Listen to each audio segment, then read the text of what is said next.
When we study the Wild West, we run into a lot of badass characters.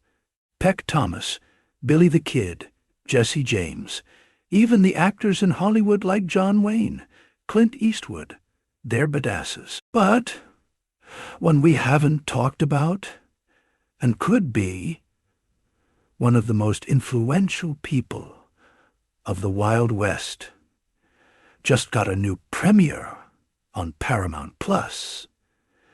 That's Bass Reeves, arguably the most successful lawman in Wild West history. So we're going to take a deep dive into Bass Reeves on this episode of Chronicles of the West. Born in 1838 to enslaved parents in Crawford County, Arkansas, Bass Reeves would go on to make history as the first U.S. Deputy Marshal west of the Mississippi River, becoming one of the most celebrated frontier heroes in American history. Bass, owned by a man named William Reeves, adopted his owner's surname, a common practice among slaves during that time. His first name was derived from his grandfather, Bass Washington. Reeves initially worked as a water boy, and later a field hand alongside his parents. Around 1846, William Reeves relocated his operation and family and his slaves to Grayson County, Texas. Standing tall at 6'2", Bass Reeves possessed a courteous demeanor and a good sense of humor.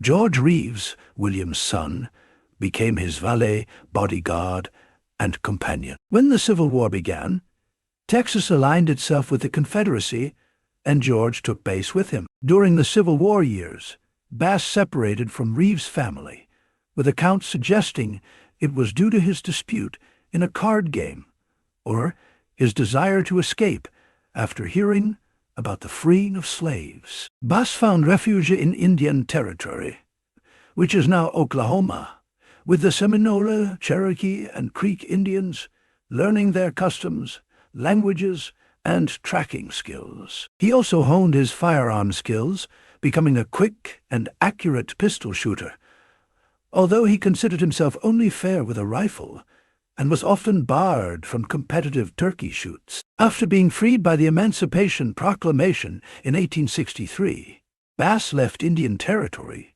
purchased land near Van Buren, Arkansas, and became a successful farmer and rancher. He married Nellie Jenny from Texas and raised 10 children on their homestead. During this period, oral history suggests that Reeves occasionally served as a scout and guide for U.S. deputy marshals, conducting business in Indian Territory under the jurisdiction of the Van Buren Federal Court. Reeves' life as a content farmer changed when the Federal Western District Court was relocated to Fort Smith, Arkansas, and Isaac C. Parker was appointed as the judge. Parker appointed U.S. Marshal James F. Fagan to hire some 200 deputies to restore order in the lawless Indian Territory. Fagan recruited Reeves as a U.S. deputy due to his extensive knowledge of the area and his ability to speak several tribal languages. These deputies were tasked with cleaning up Indian Territory, as per Judge Parker's order. They said, "Bring men alive or dead." Bass Reeves worked alongside legendary lawmen like Heck Thomas, Bud Ledbetter, and Bill Tillman, covering the vast expanse of the United States Court at Fort Smith, which spans some 75,000 square miles. Despite his inability to read or write, Reeves' effectiveness in apprehending criminals was unhampered. Before each mission, he had someone read the warrants to him, memorizing their contents and distinguishing between the different. He never failed to produce the correct warrant when required. Reeves was an imposing figure, was always seen riding a large white stallion, and earned a reputation for his courage and success in capturing or eliminating numerous outlaws in the territory. While typically dressing elegantly and wearing a large hat with polished boots, he was also skilled in disguise, often adopting different personas, such as cowboy, farmer, gunslinger, or outlaw. He always carried 2 Colt pistols, holstered for quick draw, and was ambidextrous, ensuring that his shots rarely missed the mark. Reeves would leave Fort Smith with a pocket full of warrants, returning months later with multiple outlaws in custody, charged with crimes ranging from bootlegging to murder. He earned substantial fees and rewards, making a significant profit before spending time with his family, before heading out again. The tales of his capture are filled with intrigue and courage. In one instance, Reeves pursued 2 outlaws in the Red River Valley near the Texas border. He gathered a posse and devised a plan, disguising himself as a tramp, hiding his tools, which looked like his handcuffed pistol badge, under his clothes. He arrived at the outlaw's mother's house wearing old shoes, dirty clothes, carrying a cane, and sporting a floppy hat with 3 bullet holes. Upon arriving, he told a fabricated story to the woman who answered the door, gaining her sympathy. After being invited in for a meal, she shared information about her outlaw sons, suggesting that they actually team up. Pretending to be wary, she allowed him to stay longer. As night fell, Reeves heard a whistle from beyond the house. The woman went outside and responded with a whistle of her own. Soon, 2 riders arrived and engaged in a conversation with her. Afterwards, they all entered the house, and the woman introduced her sons to Reeves. They discussed their crimes and decided to join forces. As the outlaws slept, Reeves watched them closely, and without waking them, handcuffed them. In the morning, he roused the outlaws, marched them out, and delivered them to the waiting posse. The outlaws were promptly handed over to the authorities, and Reeves collected a $5,000 reward. One of the highlights of Reeves' career was apprehending the notorious outlaw Bob Dozier, who was involved in a wide range of crimes, from cattle and horse wrestling to bank and store robberies and murder and land swindle. Dozier had eluded the many lawmen until Reeves tracked him down in the Cherokee Nation and engaged in a gunfight, resulting in Dozier's death on December 20th, 1878. In 1887, Reeves faced charges of murder of Passacook, and his trial was presided over by Judge Isaac Parker. He was represented by U.S. State Attorney W.H.H. Clayton, a colleague and friend, and ultimately he was acquitted. In 1889, he was assigned to Paris, Texas. Reeves pursued the Tom Story gang of horse thieves.